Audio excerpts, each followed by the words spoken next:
কলকাতার দুই চিত্র পরিচালক বিমল রায় ও তপন ঘোষাল তাদের পরবর্তী শুটিংয়ের জন্য রাঙাবেলিয়ায় জন সাহেব বাংলোর উদ্দেশ্যে রওনা হয়েছেন।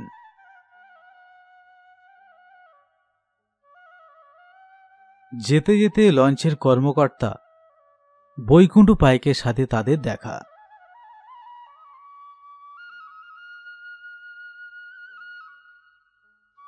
বিমল রায় বৈকুণ্ঠ পাইককে জিজ্ঞেস করল, আচ্ছা, রাঙাবেলিয়ায় জন সাহেব বাংলোয় যাবে কোন লঞ্চ আপনার জানা আছে? রাঙাবেলিয়ায় জন সাহেব বাংলোয় যাবে শুনে বৈকুণ্ঠ পাইকের ভুরু দুটো কুঁচকে গিয়েছিল। বৈকুণ্ঠ পাইক সঙ্গে সঙ্গে উত্তর দিলেন, কামে আইছেন বুঝি? একটা কিং সাইজের সিগারেটের ধোঁয়া ছেড়ে বিমল রায় বলল, হ্যাঁ। ও, তা রাতে কি বাবুরা থাকবেন? বিমল তার সঙ্গী তপন ঘোষালের দিকে তাকিয়ে মৃদু হেসে বলল, সেরকম তো ইচ্ছা আছে। সে কথা শুনে বৈকুণ্ঠ খানিকটা দমে গেল। তা বাবুরা যেচে কয়েকটা কথা কইছি, তেমন বুঝলে রাঙাবেলিয়ার ঘাটে চলে আসবেন। সারা রাত আমাদের লঞ্চ ঘাটে বাঁধা থাকে। আপনাদের জায়গা হয়ে যাবে। আমার নাম ধরে ডাকবেন, আমি লঞ্চেই থাকি। এটাই আমার ঘর বাড়ি।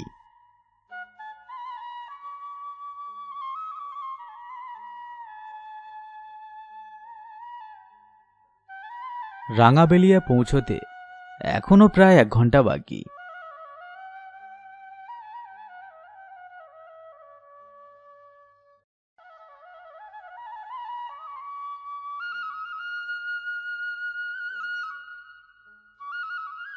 মাদ্রা নদীর উপর দিয়ে এগিয়ে চলেছে মা অভয়া। ক্যানিং ডক থেকে বেলা 12টা নাগাদ লঞ্চে চেপেছিলেন পরিচালক বিমল রায়।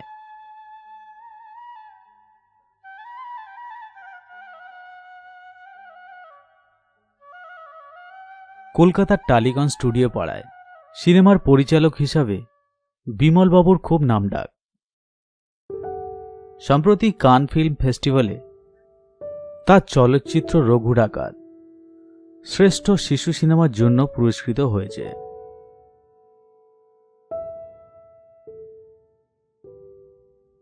এবার তিনি ছবি করবেন হানাবাড়ির ভূত।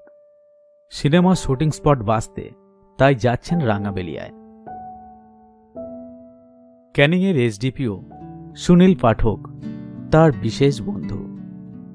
সুনীল কথা দিয়েছে বিমলকে সে সব রকমের সাহায্য করবে।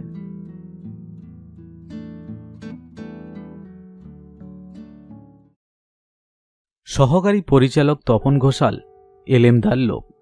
ক্যামেরার উপর তার ভালো অভিজ্ঞতা আছে। বিমলের অনেক ছবিতে সে সহকারীর কাজ করেছে। তপনের এক ভাগ্নে অনেকদিন রাঙাবেলিয়ার বন দপ্তরে কাজ করেছে। মাস কয়েক আগে সে বদলি হয়ে যায়। সেই ভাগ্নের কাছ থেকে তপন জন সাহেবের বাংলোর খোঁজ পেয়েছিল। হানাবাড়ির ভূত ছবির জন্য এই বাংলোটি নাকি আদর্শ জায়গা। তপনের মুখ থেকে সব শুনে বিমল রাজি হয়েছে। তবে একবার চাক্ষুষ করার জন্য রাঙাবেলিয়ায় আসা।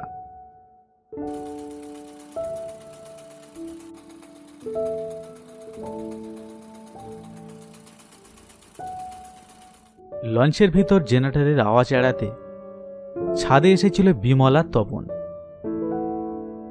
তখন সারেঙ্গ বৈকুণ্ঠের সাথে তাদের আলাপ।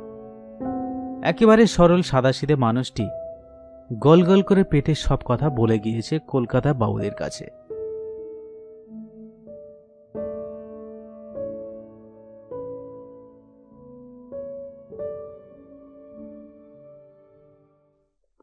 এক সময় ডাকাত ছিল এই বৈকুণ্ঠ। 2-4টে খুন জখমও হয়েছে আমার হাতে। পরে বাসন্তী থানায় আমি আত্মসমর্পণ করি। বাসন্তী থানার ওসি আমাকে মা অভয়া লঞ্চের সারেঙ্গের কাজ জুটিয়ে দেয়। তারপর থেকে মা অভয়া আমার বাপ মা।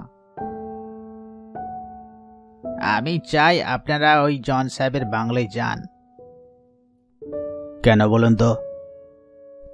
যদিও আমি একসময় ডাকাত ছিলাম, তবুও ভয়ডর আছে আমার বুকে। জন সাহেবের বাংলো নিয়ে রাঙাবেলিয়ার মানুষেরা নানাজন নানা কথা বলে। 200 বছর আগে জন সাহেব ইস্ট ইন্ডিয়া কোম্পানির সুন্দরবনের দায়িত্বে ছিল। লোকে বলে জন সাহেব তার ভাইকে গুলি করে মেরেছিল।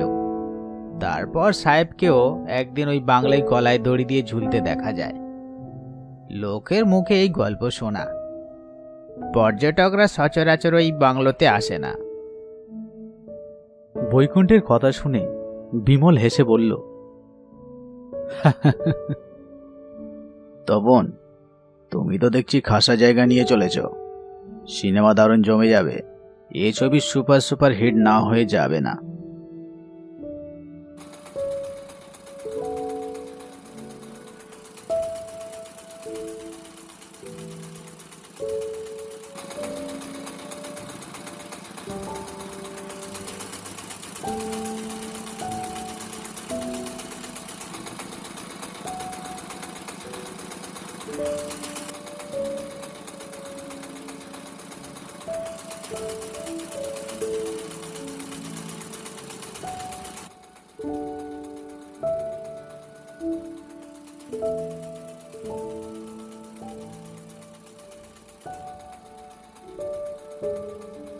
রাঙাবেলিয়ার ঘাটে লঞ্চ যখন ভিড়ল তখন প্রায় বিকাল 5টা। পৌষ মাসের শীত। সূর্য অনেকক্ষণ আগেই অস্ত গেছে। সেই সঙ্গে উত্তরে হাওয়া হাড় কাঁপানো ঠান্ডা। কলকাতায় এত শীত নেই, কিন্তু রাঙাবেলিয়ায় এসে শীতটা যেন মালুম করা গেল।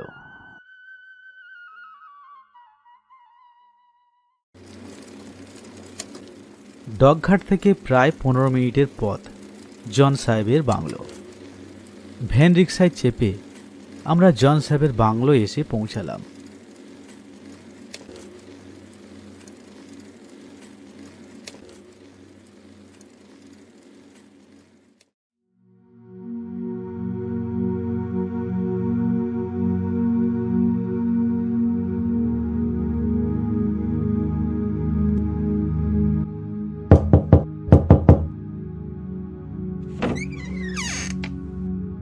অনেক ডাকাডাকির পরে কাঠের ভাঙাচোরা সদর দরজা খুলে দাঁড়ালো এক বৃদ্ধ গোছের লোক। মাথায় মাফলার পেঁচানো, গায়ে মোটা একটা চাদর আঁটো সাঁটো করেই চাপানো, পরনে রংচটা ধুতি, পায়ে হাওয়াই চপ্পল। কলকাতা থেকে এসেছি শুনে সমাদর করে বাংলোর ভিতর নিয়ে গেল। আমরা কলকাতা থেকে এসেছি এই বাংলোতে একটা শুটিং করার জন্য। ঠিক আছে বাবুরা, আসুন আপনারা ভিতরে। একতলা বাংলোটি মাটি থেকে প্রায় 5 ফুট উচ্চতায়। সিঁড়ি বেয়ে উঠে প্রথমে টানা বারান্দা, পরপর 2টো ঘর, তারপর একটি হেসেল। বাংলোর পিছনে স্নানাঘর আর শৌচালয়।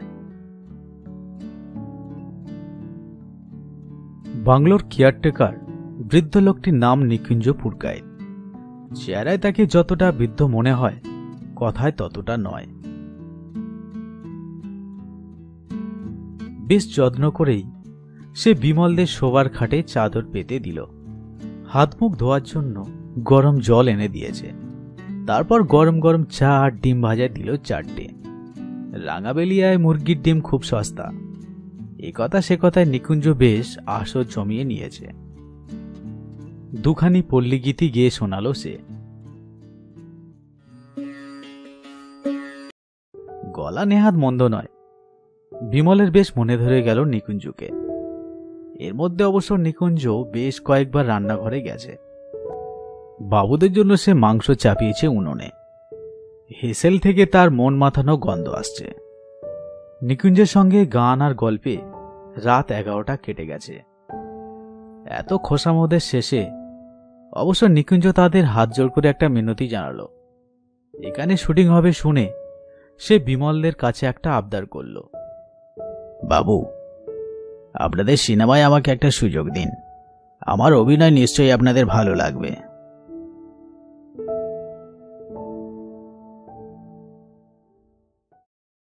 তপন অবশ্য বিমলকে হেসে বলল, নিকুঞ্জকে নিলে নেহাত মন্দ হবে না। সপ্তম দৃশ্যে হানাবাড়িতে যখন কলেজ ছাত্ররা প্রচণ্ড বৃষ্টিতে দরজার কড়া নাড়বে, তখন হানাবাড়ির দরজা খুলে দেবে নিকুঞ্জ। বাবুরা খেতে বসে যান, আমি খাবার নিয়ে আসি। হ্যাঁ, সেই ভালো। এখন খেয়ে শুয়ে পড়ি, সকালে উঠে দিনের আলোয় ভালো করে জায়গাটা দেখে নেব।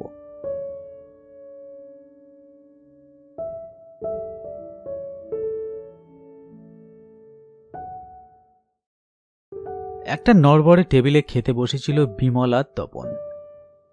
টেবিলের কাপড়টা অবশ্য সাদা ধবধবে। নিকুঞ্জ একটা ডেকচি, একটা হাতা আর দুটো প্লেট নিয়ে আসলো। কনকনে ঠান্ডা হাওয়া আসায় জানালাগুলো আগেই বন্ধ করা ছিল।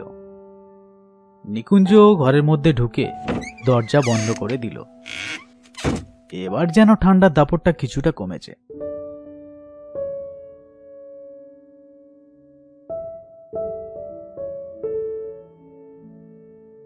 নিকুঞ্জ বলল, বাবুরা, আপনারা শহরের মানুষ, বুফে সিস্টেমে খেয়ে অভ্যস্ত। সমস্ত খাবার গরম আছে, নিজেদের মতোই করে খেয়ে নিন। মনে হয় খাসা রেঁধেছ, দারুণ গন্ধ আসছে। তারপর ডেক্সির প্লেট সরাতেই দুজনা একসঙ্গে প্রাণ ভয়ে বিকট চিৎকার করে উঠল। থরথর করে কাঁপতে থাকলো বিমল আর তপন। ডেক্সির ভিতর রয়েছে একটা কাটা মুন্ডু। সেই কাটা মুন্ডু থেকে চুইয়ে পড়ছে টাটকা রক্ত। মুন্ডুটার কারণা নিকুঞ্জুরি মুন্ডু সেটা। ডেক্সির ভিতর সেই কাটা মুন্ডুটি হেসে বলল, বিমল বাবু, আপনার সিনেমায় ভূতের চরিত্র আমাকে কেমন মানাবে বলুন তো? ঠক ঠক করে কাঁপতে কাঁপতে বিমল আর তপন কোনো রকমের দরজার ছিটকিনি খুলে দৌড়তে শুরু করলো ঊর্ধ্বশ্বাসে।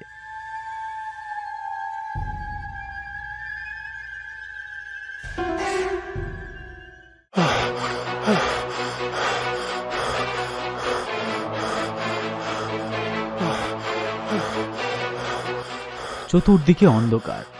রাঙাবেলিয়া এখন শুধু ঝিঁঝি পোকার ডাক। অচেনা অচেনা পথ ধরে তাদের প্রাণ ভয়ের দৌড়। দৌড়তে দৌড়তে দূরে চোখ পড়ল একটা মৃদু আলো। বিমল কাঁপা কাঁপা গলায় চিৎকার করে উঠল, বৈকুণ্ঠ, ও বৈকুণ্ঠ!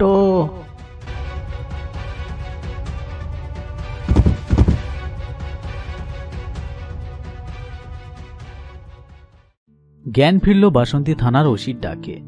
পাশেই দাঁড়িয়েছিল বৈকুণ্ঠ। ওসি রামপদ সেন জিজ্ঞাসা করল, কি হয়েছে মশাই? বিমল আদ্যপ্রান্ত সব খুলে বলল। সব শুনে রামপদ হেসে বলল, আপনারা কলকাতার লোক, তারপর সিনেমার পরিচালক, খুব নেশা ভাঙ করেছিলেন বুঝি?